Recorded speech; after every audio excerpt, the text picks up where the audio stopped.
Tantor Audio, a division of Recorded Books, presents Shakti Rising, Embracing Shadow and Light on the Goddess Path to Wholeness, by Kavitha M. Chinnaiyan, M.D. Foreword by Greg Good. Narrated by Leslie Howard.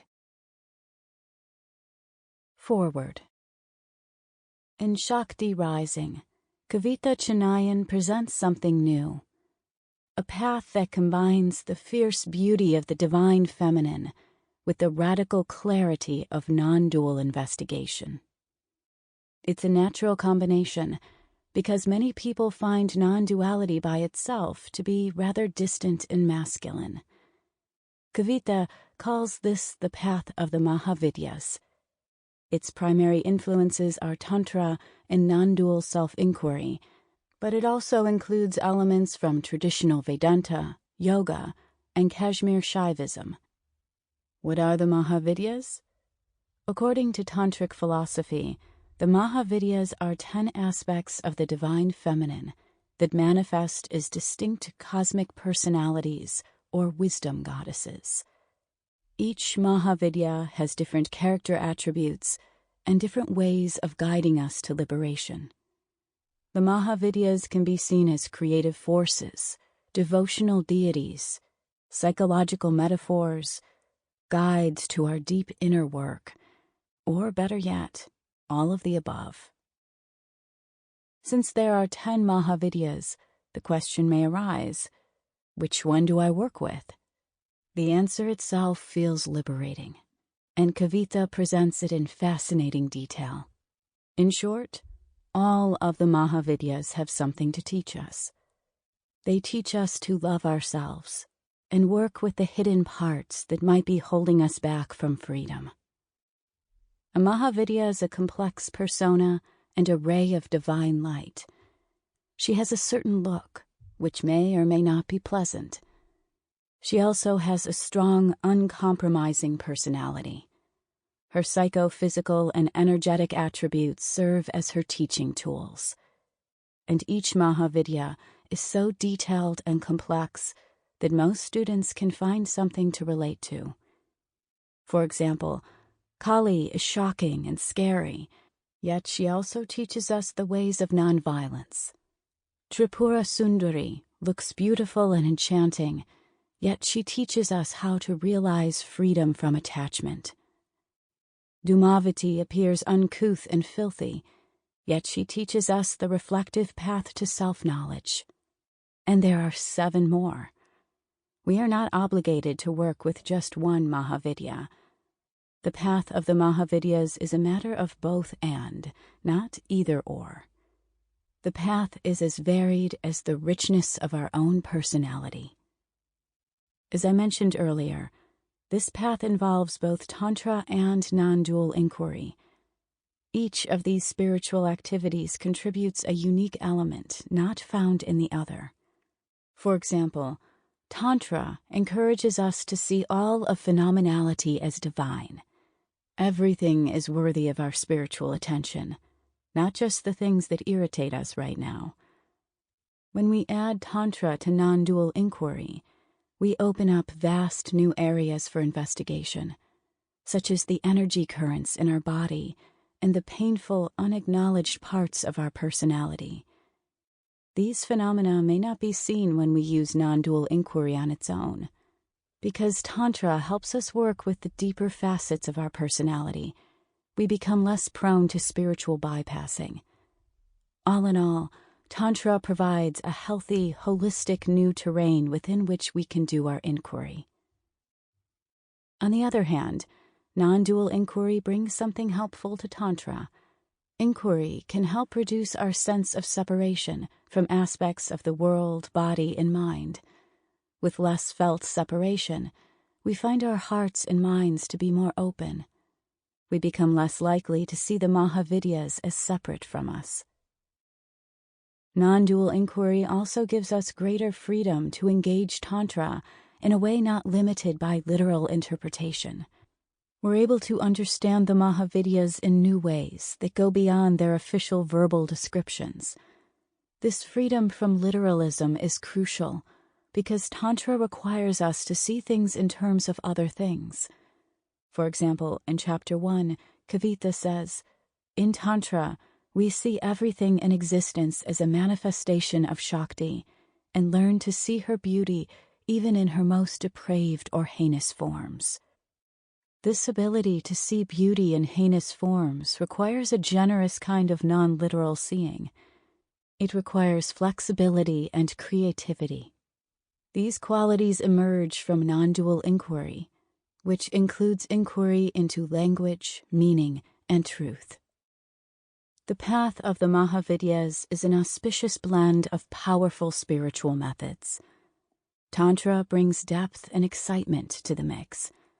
Non-dual inquiry brings clarity and flexibility to the mix. I recommended the path highly. Greg Good. Chapter 1. The Hidden Path. The path of spiritual practice, or sadhana, is mysterious and unpredictable. Expertly orchestrated by an unseen hand, it often makes sense only in retrospect. Some summers ago, my sadhana took a sharp turn that later became memorable as the one that changed everything. The day had begun like any other. Conforming to a lifelong habit, I had risen well before the sun. Retreating to my cozy meditation room, I lit a candle and settled down, already at peace in the semi-darkness. Soon, a deep sorrow made its presence known. Gathering in the chest and bubbling into the throat, it morphed into such great pain that I gasped for air and, abandoning practice, lay down on the floor as tears arose.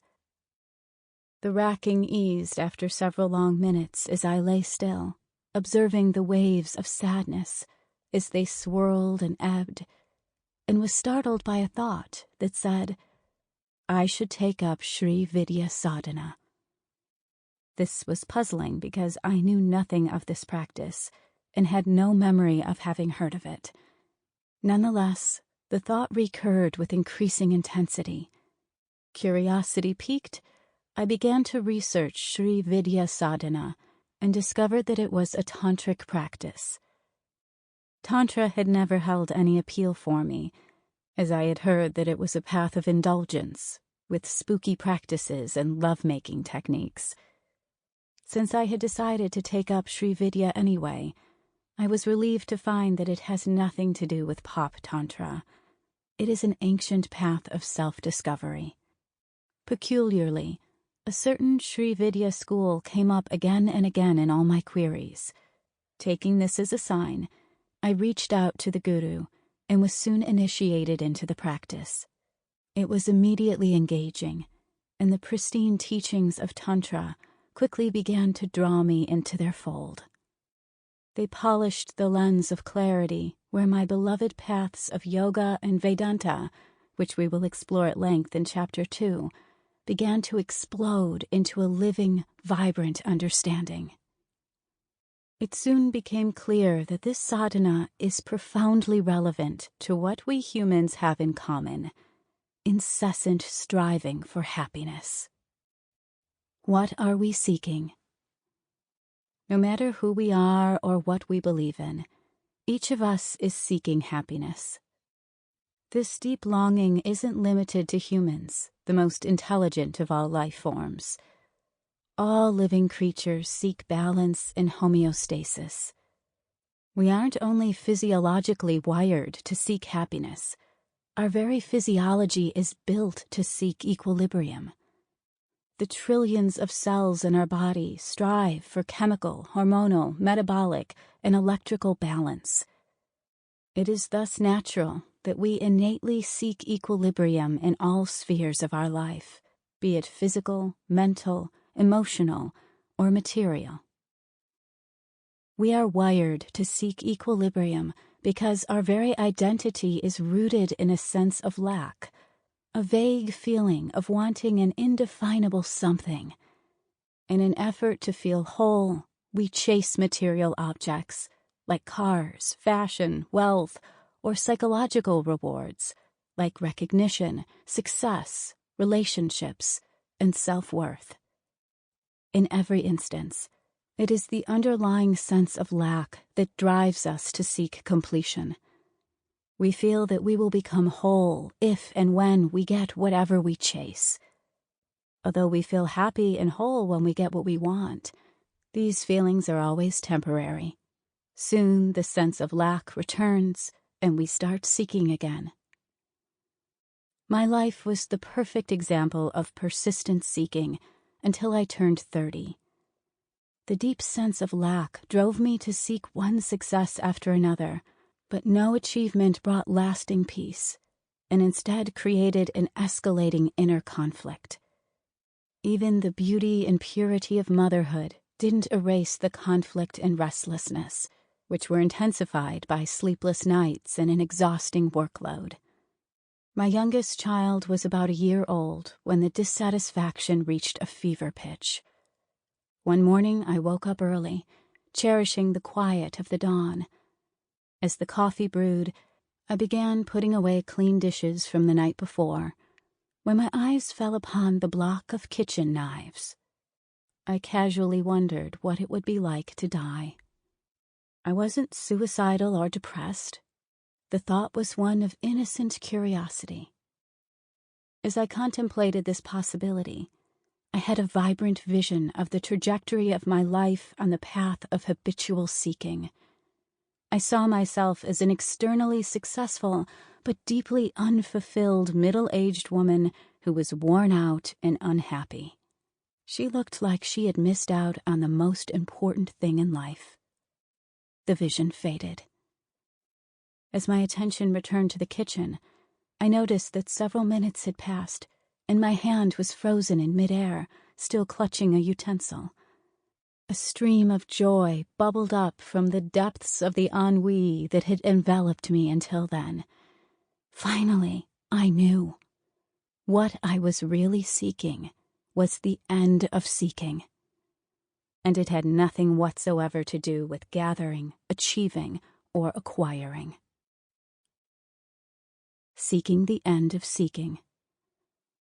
When we start looking at an object or an experience to complete us, or to fulfill our aspirations, we hope that this will be it. For example, we might feel that getting a coveted education or marrying the person of our dreams will end all our suffering once and for all, and we will never have to seek anything else again.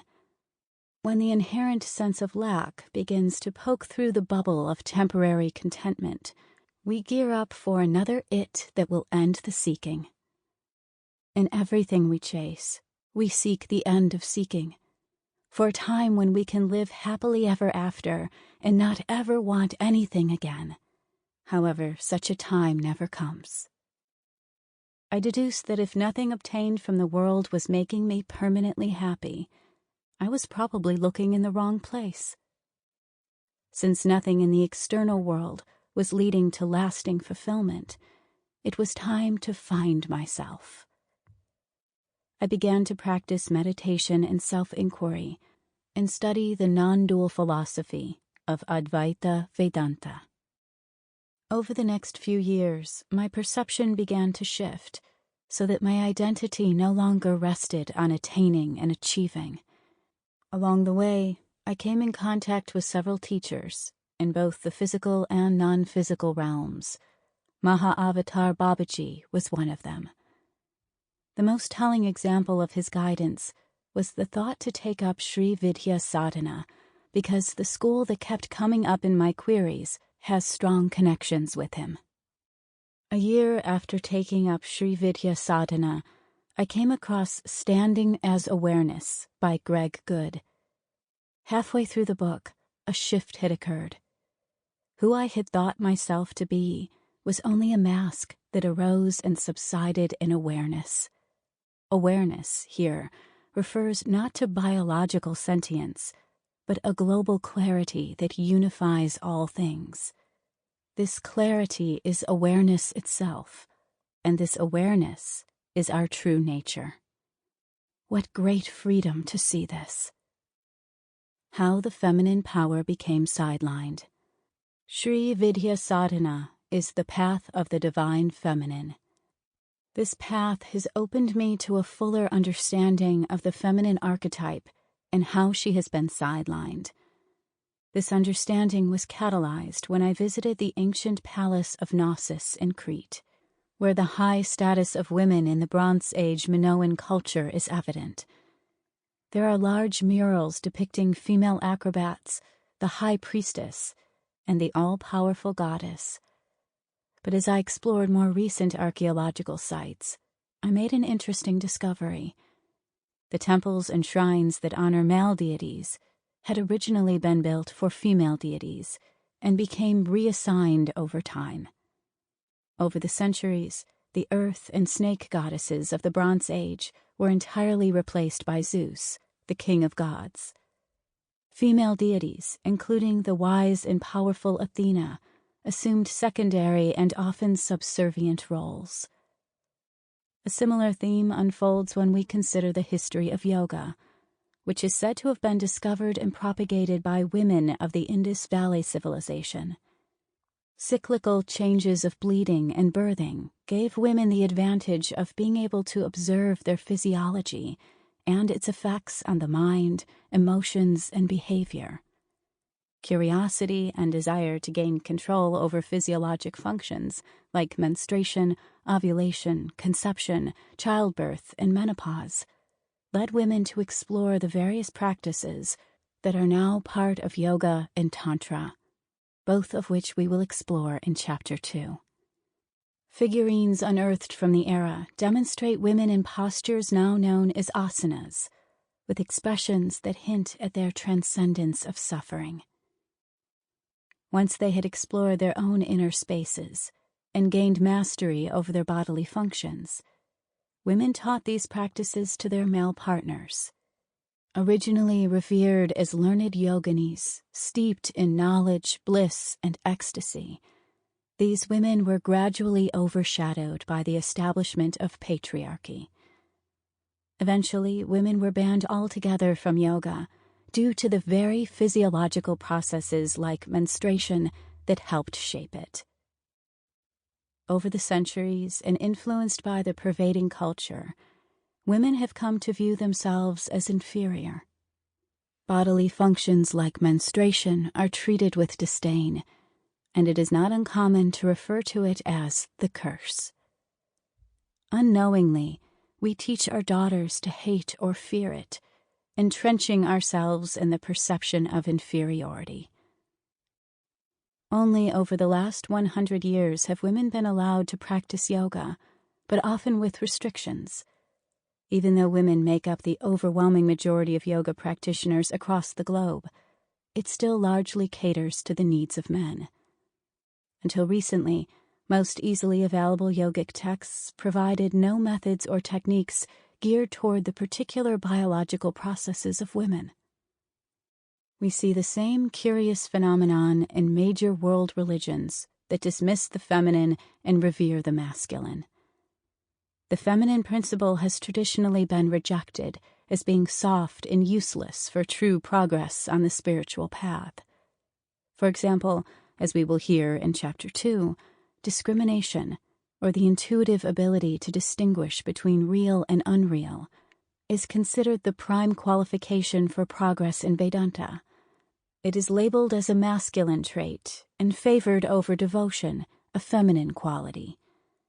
In certain other traditions, the only spiritual progress women can hope for is to be born as a man in the next birth, because it is believed that only men can attain liberation or freedom from suffering. The path of Shakti is very different.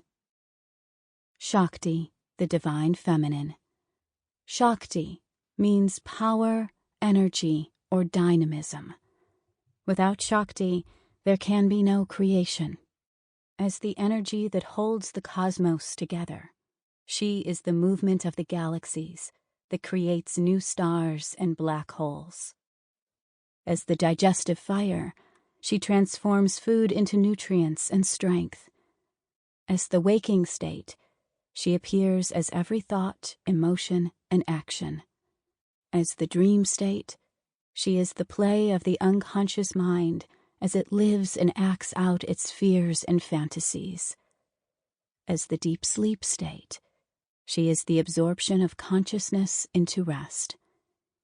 As the evolutionary force of the planet, she is the movement of the tectonic plates that creates continents and oceans. As the great change, she is the earthquake, the tsunami, and the volcano. There is nothing in creation that isn't a manifestation of Shakti, the divine feminine. In a particular tantric tradition, Shakti is venerated as the forces of creation in 10 particular forms, known as the Mahavidyas. Shakti's 10 great cosmic forces, the Mahavidyas. In tantric philosophy, the masculine force is called Shiva, and Shakti is his dynamic energy.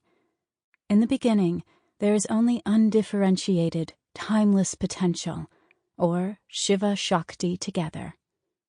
The first movement in creation is that of self-recognition. Shiva, turning to look at himself, is Shakti, his I am. Shakti is Shiva's power to experience himself. Creation is said to begin at this instant of seeming separation of Shakti from Shiva. Seeming because they are inseparable, just as fire can never be separated from its heat. Shiva is unchanging awareness, while Shakti is his dynamic force who brings creation to life. While he provides the backdrop for creation, she performs all its functions as Dasha Mahavidya, which translates to the 10 wisdom goddesses. They are Kali, Tara, Tripura Sundari, Bhuvaneshwari, Tripura Bhairavi, Chinnamasta, Dhumavati, Baglamukhi, Matangi, and Kamalatmika. As you will hear in this book, the Mahavidyas are not mere consorts of male deities.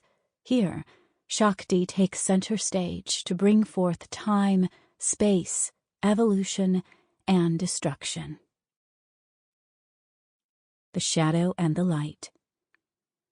The Mahavidyas make up not only the creative forces on the cosmic scale, but also the forces within us that lead either to suffering or to freedom. Just as Shakti creates the cosmos, so she gives birth to our identity. And just as the cosmos limits the unlimited divine Shiva Shakti, our identity limits our true limitless nature. This limitation is the root cause for our pervasive sense of lack. Each Mahavidya represents an aspect of our limited identity, maintaining our sense of lack and keeping us on the path of endless seeking.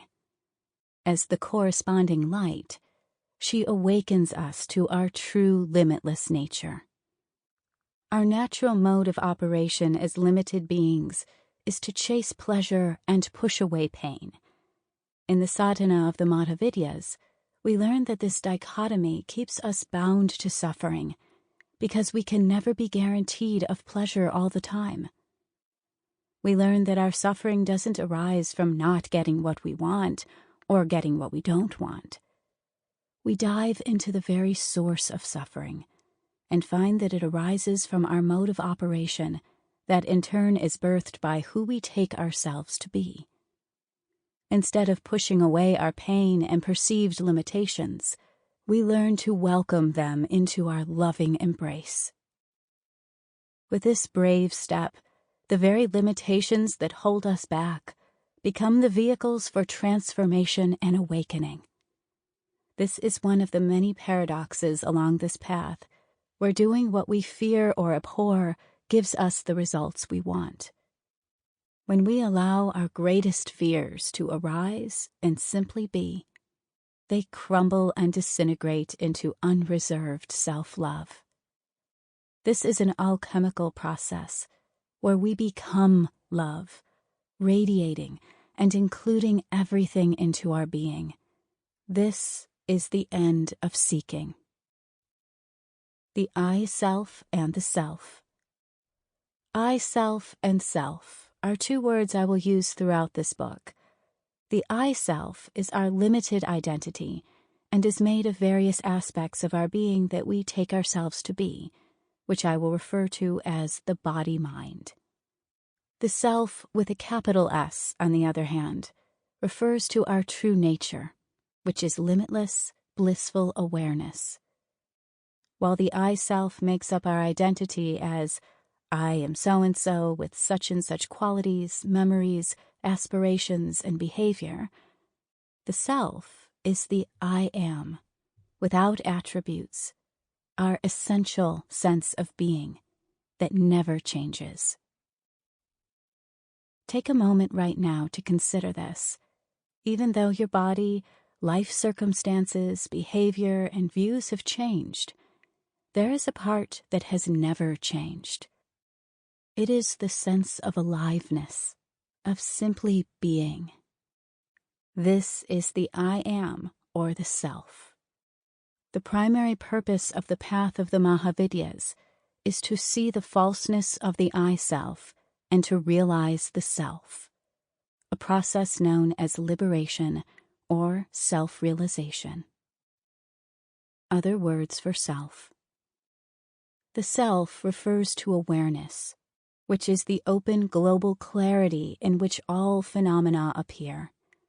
As you will hear, the self isn't restricted to an individual, but it is that to which the individual as the I self appears. In this book, self is used interchangeably not just with awareness, but also with consciousness, Chapter 7, Brahman, Chapter 8, and Turiya, Chapter 9. Shiva is the awareness in which Shakti arises as all forms. Mahavidyas in our body-mind. As we will hear, the Mahavidyas reside at 3 different layers of our body-mind. The gross or physical body is powered by the subtle body, made up of energy, mind, and intellect. The subtle body is where we take in the external world through our 5 senses: seeing, smelling, hearing, touching, and tasting. It is also where we form a response to what we take in.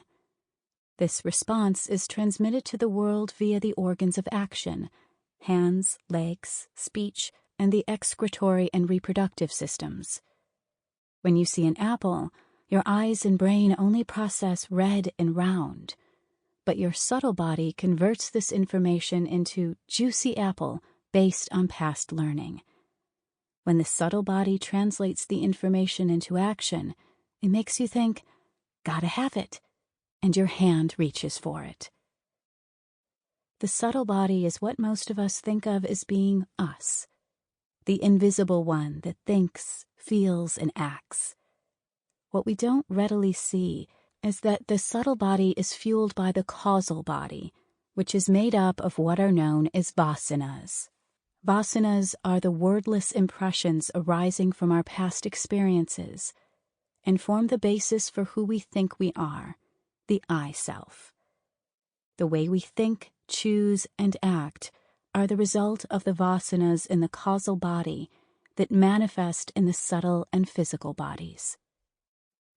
Each Mahavidya's shadow keeps us falsely identified with the I self in particular ways through its actions on the 3 bodies, while her light opens us to the self. For example, Kali's shadow of subtle violence keeps us bound to the I self through her cosmic aspect of time, while her light of nonviolence opens us to the self as the eternal now. Who is this book for? The Mahavidyas cast their shadows and light upon each of us. As we walk the path of awakening from the I self to the self, we learn that they are universally applicable to our journey. Because Shakti is the life essence of creation, her shadows and light are present in us regardless of who we are and where we come from. Thus, aggression is the shadow of Kali in us all, just as addiction is Chinnamasta's shadow. Similarly, Contentment is the light of Kamala. Sample complete. Ready to continue?